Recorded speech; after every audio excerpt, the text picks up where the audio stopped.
നമസ്കാരം. ഇൻഫോടെക്കിലേക്ക് സ്വാഗതം. മിശ്രവിവാഹം കഴിച്ചതിന് ഉത്തരാഖണ്ഡിൽ അറസ്റ്റിലായ മുസ്ലിം യുവാവിന് ജാമ്യം അനുവദിച്ച് കോടതി. മതസ്വാതന്ത്ര്യ നിയമപ്രകാരം അമൻ സിദ്ദീഖി എന്ന അമൻ ചൗധരിക്കാണ് സുപ്രീം കോടതി ജാമ്യം അനുവദിച്ചത്. ഉധം സിംഗ് നഗർ ജില്ലയിലെ രുദ്രാപൂർ പോലീസ് സ്റ്റേഷനിലെ എഫ്ഐആർ രജിസ്റ്റർ ചെയ്തതിനെ തുടർന്ന് 6 മാസത്തോളം ജയിലിലായിരുന്നു സിദ്ദീഖി.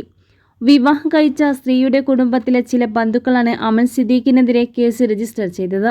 ശേഷം ഉത്തരാഖണ്ഡ് മതസ്വാതന്ത്ര്യ നിയമത്തിലെ സെക്ഷൻ 3/5, ഭാരതീയ ന്യായ സംഹിതയിലെ സെക്ഷൻ 318/4, 319 എന്നീ വകുപ്പുകൾ പ്രകാരമാണ് പോലീസ് എഫ്ഐആർ കേസ് രജിസ്റ്റർ ചെയ്തത്.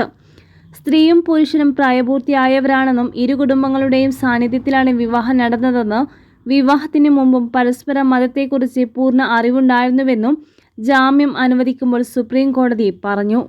2 കുടുംബങ്ങളുടെയും സമ്മതത്തോടെയാണ് വിവാഹം നടന്നതെന്ന് ദമ്പതികൾ ഒരുമിച്ച് താമസിക്കുന്നതിനെ എതിർക്കരുതെന്നും കോടതി കൂട്ടിച്ചേർത്തു.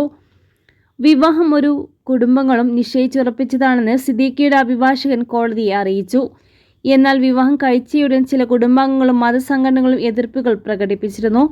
ഈ സാഹചര്യത്തിൽ സിദ്ദീഖി ജാമ്യം ലഭിച്ചാൽ കുടുംബങ്ങളിൽ നിന്ന് വേർപിരിഞ്ഞ് താമസിക്കാനും സമാധാനപരമായി ജീവിതം മുന്നോട്ട് കൊണ്ടുപോകാനും തടസ്സങ്ങളൊന്നും ഉണ്ടാകരുതെന്ന് അഭിഭാഷകൻ കോടതിയെ അറിയിച്ചു.